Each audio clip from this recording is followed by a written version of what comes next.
Welcome to CMO Confidential, the podcast that takes you inside the drama, decisions, and choices that go with being the head of marketing. Hosted by five-time CMO Mike Linton.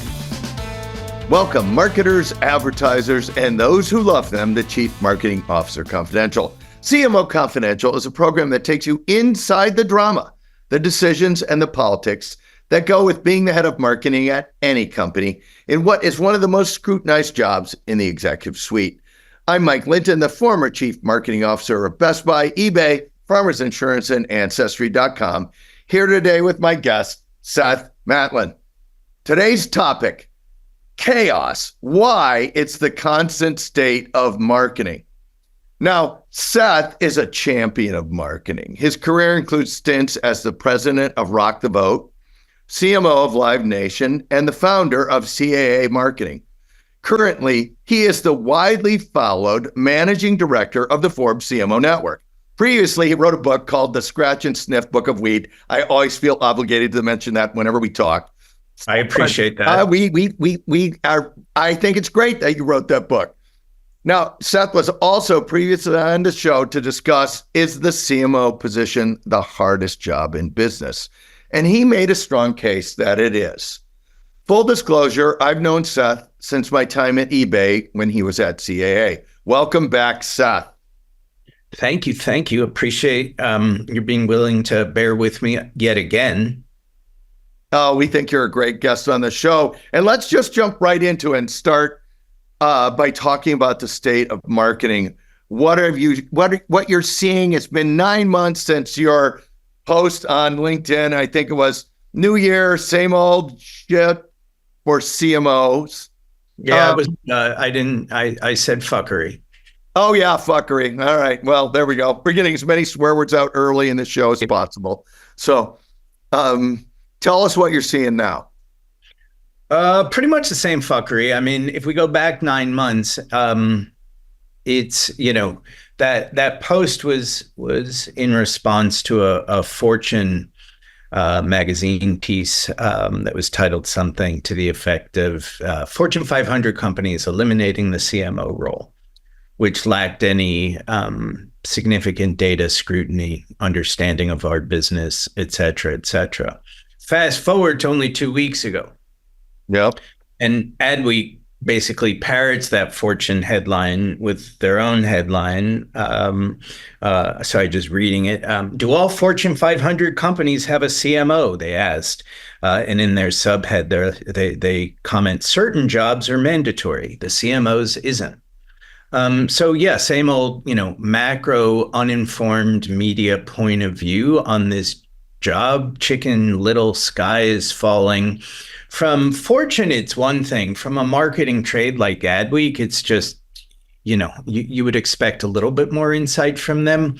And at least in this case, you didn't get it. There is something just self-defeating and self-flagellating around CMO tenure, CMO narrative, which includes CMO tenure, which includes the displacement of the position. But it goes back to the fact that, what we talked about 9 months ago, the CMO's job is in fact the hardest job in business today for a host of reasons, not the least of which is the internal. The CEO and the CFO and the C-suite who do not understand marketing, but who think they might because they've been marketed to. Because they don't understand marketing as a strategic and financial driver, oftentimes. Yeah, not always, but a rule here would be that. And I think the other thing you're referring to is some of these articles are not doing the math. Like we've had Richard Sanderson on the show to say, look, there's a bunch of companies that never had a CMO, never needed them. You shouldn't be counting them in the list. Sorry, I got to interrupt you there because Richard, to his credit, did that, but he did not do it. And I'm going to take a little credit and give credit to Andrea. So you poked at him. Yeah. I didn't poke at him, but I poked at them. Yes. But credit to Andrea Brimmer, the CMO, CCO at Ally Financial. This goes back I think May, June, April, something like that of 22, where they put out their CMO tenure list. And it was really, and Andrea sent it to me. She's like, what the fuck? my words, not hers, perhaps. Yeah. And I took a look at it, and to your point, it lacked context. It lacked any relevant data. It only considered the top 100 advertisers. And then if you look at the top 100 advertisers, who are hardly a sample group that's representative of the rest of the world by virtue of them being the top 100, Yeah. Amazon doesn't have a CMO title, but it does have head of consumer marketing and head of B2B marketing, which is the same thing that both Fortune and Adweek don't address, right? And it's also a very US-centric point of view because the CMO title is much more prevalent domestically here in the US than it is around the world.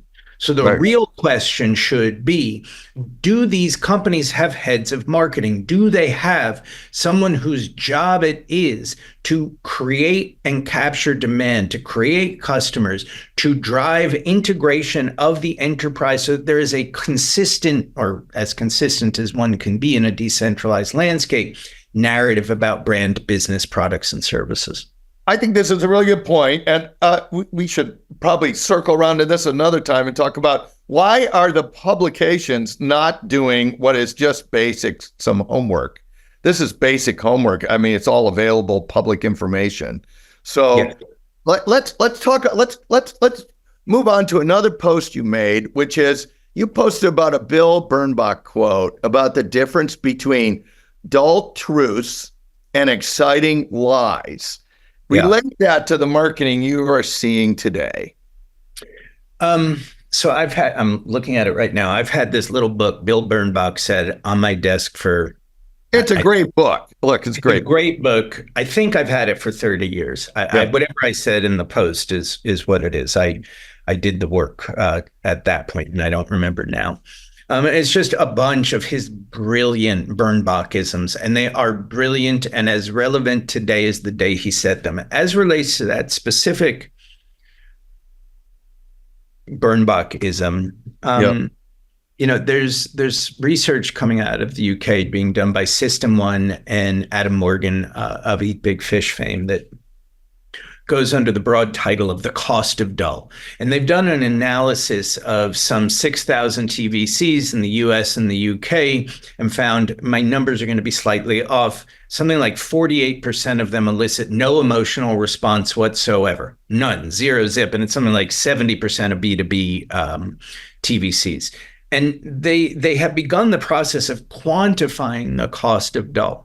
Right, which is if you elicit no emotional response. Now, by the way, we should acknowledge that not every piece of work needs to elicit, be like it made me laugh, it made me cry, it was better than cats. Yeah, raise me up, put me down. Yeah, that's right, right. Like, but in a world, in a landscape where it is so easy to be ignored, you got to do something to be unignorable, or you're just wasting all kinds of resources, time and capital, and human chief amongst them. And so, the task is to be interesting. And actually, Richard Dixon, who's, the relatively still new CEO of Gap Inc., said something the other day in their earnings reporting, which is, finally a little turnaround for them. Yeah. And it certainly feels like the beginning of something again for a brand and a portfolio that has a lot of equity, latent equity. But he said some version of, to make people interested, you have to be interesting, right? Really simple. But oftentimes we are not doing that, and not at all. I mean, you look at a lot of these companies. What they're doing is they are making lists and publishing that list in the dullest possible way. Like, I'll pick on some of the car companies, which is, we're a great looking car. We have we have good financing.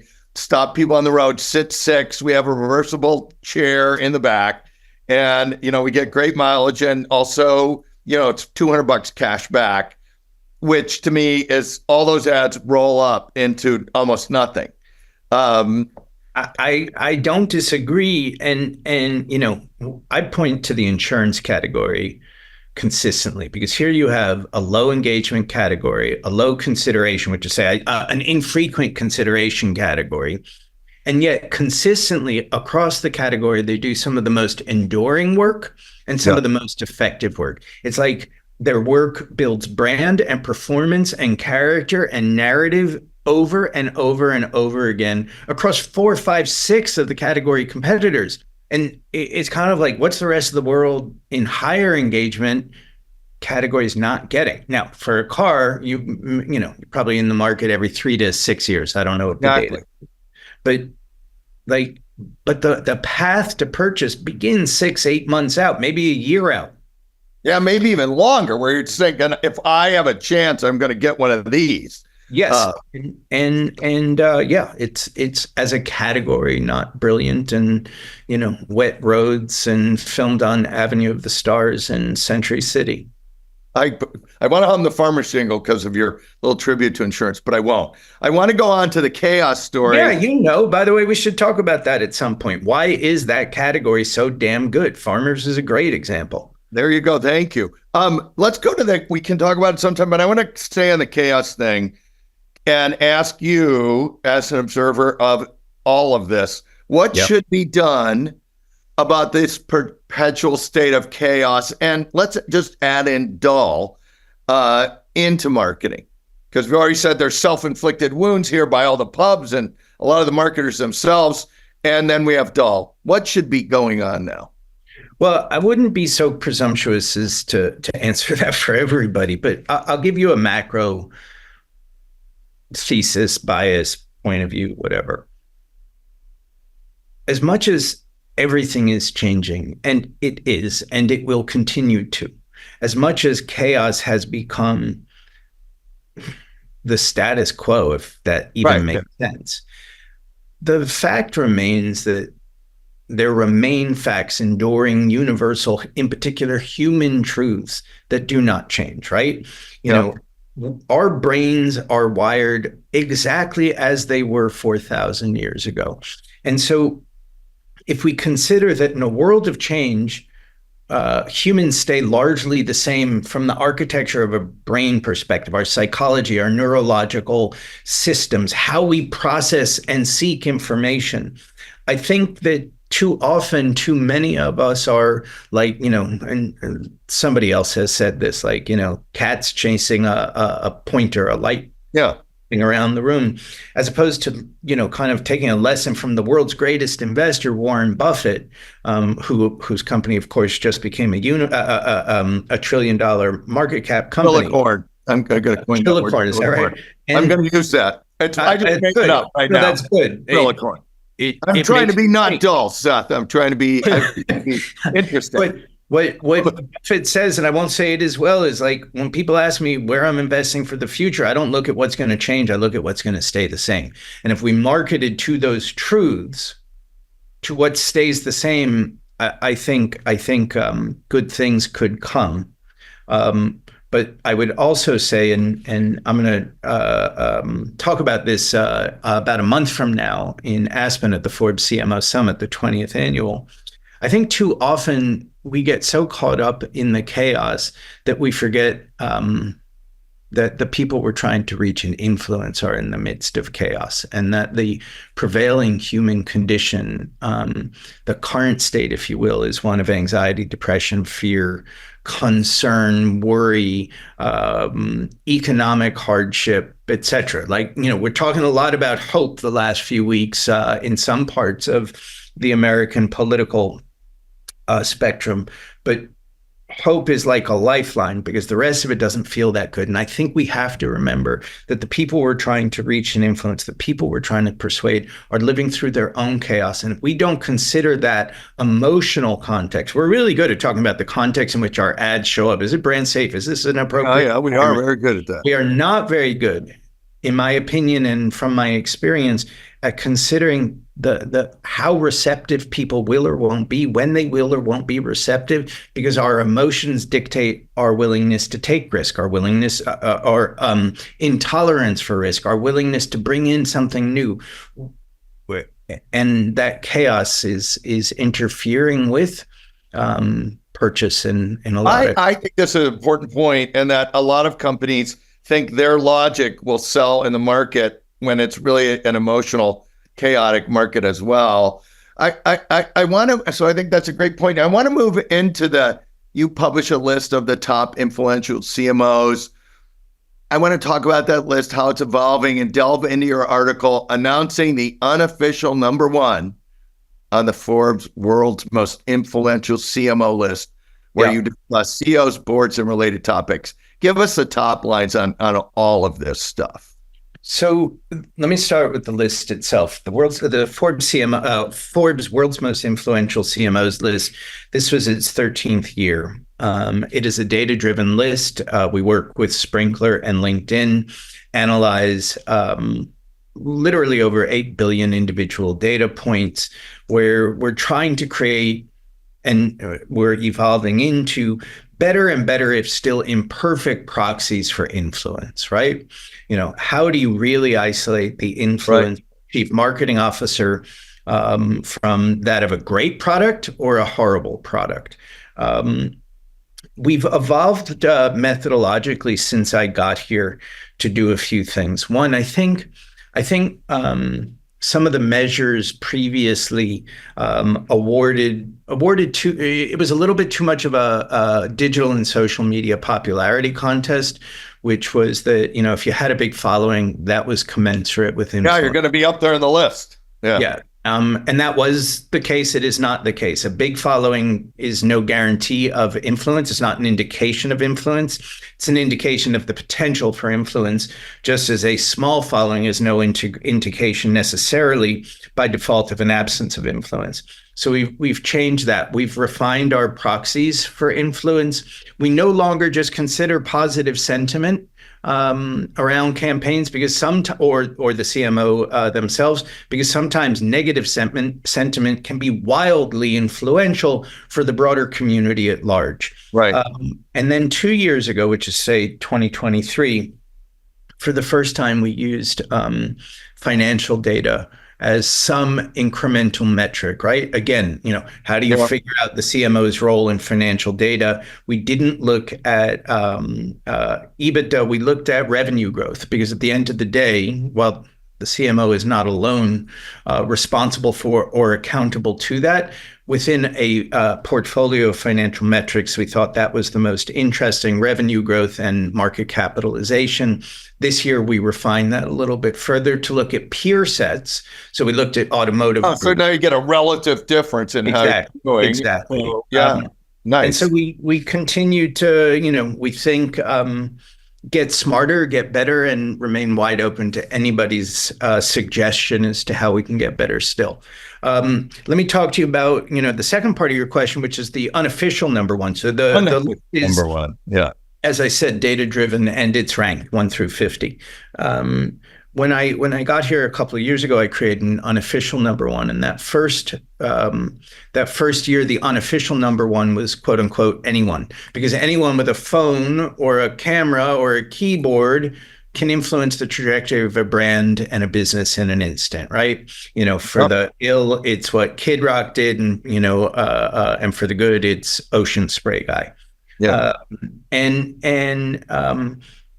It was really a commentary on the decentralized landscape that marketers, CMOs in particular, have to deal with, right? And in a list about influence, it's no longer about control. It is, in fact, increasingly about influence, because the CMO is in control of very little, including what their CEO does or doesn't say, as example. Right. Last year, it was Sam Altman, really as a proxy himself for the then and still now TBD implications of GAI on marketing inputs and outputs. And this year, as you pointed out, I named the CEO the unofficial number one, because the CEO has an outsized influence on what their CMO is or isn't able to do. And data out of McKinsey shows that only 10%, something maybe even less than 10%, of the CEOs of the world's largest enterprises have any marketing background whatsoever, let alone even fewer of them who were ever CMO. And that puts aside the rest of the C-suite and the CFO in particular. And because they don't understand marketing, yet oftentimes think they do because they've been marketed to, right? Right. the hardest things to do, but the easiest things to have an opinion on. Just, imagine if everybody had an opinion on finance like that. Because they don't understand it, they don't know what to expect, what not to expect, and on what timeline. And because they don't know those things, they are suboptimal allies to proponents of and stewards of the resources, human capital and otherwise, that are given to their CMOs to go do the hard job of driving growth in a chaos market. I think this is a great topic, and I do think this is dead right. We've done a couple shows on this, including the battle of believers and non-believers. I want to flip to some of the big changes that are creating chaos in the marketing world, or just the evolution of marketing. Yeah. There's a couple things you could talk about, any or all of them. The Google cookie reversal, that's emergence of retail networks, including the Netflix ad-supported work. Tell us what you're thinking about some of the changes. Throw in any you want, and tell me how marketers should be thinking about that. Well, let me address cookies first, and Okay. caveat that I'm really not an expert in this, but what it is exactly as you framed it, which is it's evidence of the continuing chaos, on again, off again. It's like my 8th grade relationship. And wow, I was just trying to get anybody to talk to me in 8th grade. I peaked in 8th grade. It's been downhill since. Look, so the implications are at the macro, it's chaos. It's like start, stop. Yeah. There was so many resources wasted in pursuit of something that, at least for now, still hasn't come to pass. But it's really going to be a function of, here's the good news. If you can consider it good news, the status quo of third-party data reliance, it continues, and to the extent that's been predictable and useful, it continues. On the other side is our move to first-party data that should be more reliable and certainly more proprietary is delayed. There's certainly, that probably affects redeployment of capital, both in, the money that has been spent preparing for it, and it doesn't, in fact, see as much capital redeployment as might have been the case if the cookie had in fact crumbled. Sorry, that was there. That's good. This is it's a massive head fake that has cost a huge amount of money and a huge amount of prep for something that isn't exactly. And you still have AI looming over on the search thing anyway. So it's crazy land. What about the or it's tough? It's just tough, especially with. I think crazy land is right. It's tougher than tough. Yeah. I mean, all the tools that, were there are all in, a lot of them are in decline, and the new tools haven't emerged yet. So that's bring them together. Speaking of new tools, what's your take on the retail networks and how they are emerging, and how should marketers be thinking about this? Well, I don't think they're new tools. I think that's old wine, new bottles. They're just it's just media, right? Now it's media that presumably is, and certainly conceptually is, closer to, capturing intention. Right. It does benefit from, presumably, again, better first-party data, better buyer data. But if I was a retailer, or if I had any, I'd be doing it too. You have to continue to look for adjacent and ancillary revenue streams, and whether it's Lyft and Uber or Walmart, and you mentioned Netflix and Lowe's, and you name it, they've got it. If you can serve an audience and capture incremental revenue because you're serving them something of value, 2 thumbs up. Yeah. All right. I know you have followed Nike, and I think they had a tough earnings call this summer. And a pretty big drop in their stock price. When you look at them from a marketing perspective, any key marketing takeaways in your mind? I don't know why John Donahoe still has a job, to be honest. I mean, let's just say it. He's been a disaster there. And I know he was your boss at eBay, and He came in as our work on the brand's behalf was ending. And I don't think that John has demonstrated over the course of time that he really understands brand. And, he's, despite having worked for brand-driven organizations, a lot of what I know about this comes from that terrific piece that some ex-Nike marketing exec, I can't remember his name. I think it might have been an Italian name. I don't think he was the CMO, but he was a very senior marketer, wrote probably 4 to 6 weeks ago now. And he kind of, if I remember correctly, identified 3 things, right? He said, and there was a piece that came out over the weekend about, the McKinsey-ification, the consultification of Nike and the harm that's done, right? So it makes intellectual sense that for a brand like Nike 5 years ago, you'd want to capture, as much margin as you can. You're the big dog. And so it makes sense to think about an enhanced DTC model. Why not capture that margin? But of course, and as this guy's article pointed out, and I apologize to him for not remembering his name, that ignored the reality that where we're sold creates context for the brand, right? It puts an imprimatur on it. Not every place and every time, but sometimes. And Nike literally gave up shelf space to the competitive set. They became harder to find. They didn't get the aura of some of the specialty retailers that they once had. They reorganized internally, taking everything that was product driven, where they had product and category specialists, and they made it about demography, which is just mind-blowingly dumb. But I think that the biggest lesson, and I hope Nike learns it, because Nike's an important brand to people, but it's an important brand for our industry. And we need them to be great at what they do, but they've lost, it seems, sight of what it is they do, and maybe more importantly, who they are. And as they went DTC, they went to a performance-driven model, which again, intellectually for sure, that makes sense. Why not?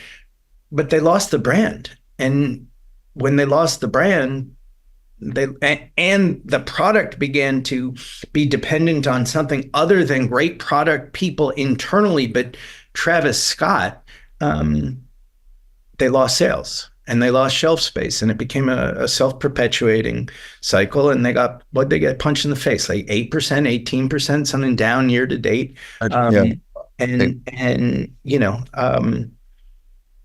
surprised he's still there, to be honest.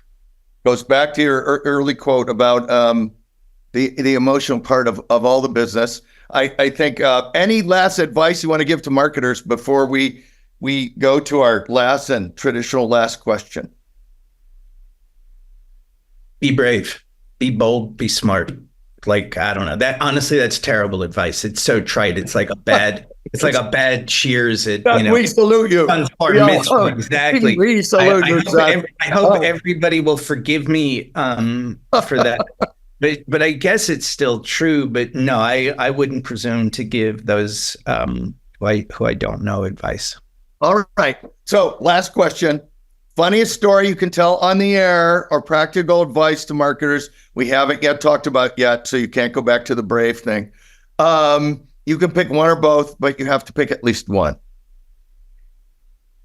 I'm not good at funny, which I think is obvious over the course of this 40 minutes. I'll do funny for both. But can I tell you my greatest Hollywood moment? Having spent some absolutely, I definitely want to hear it.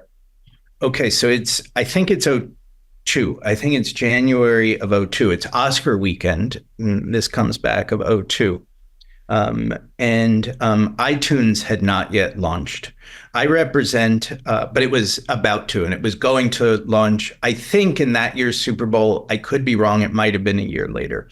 I am at CAA at the time, and I represent a huge global brand that was given first look at being the launch partner on that. They ultimately passed, and for those who remember this era so long ago, iTunes launched with Pepsi inside the Super Bowl as their big partner.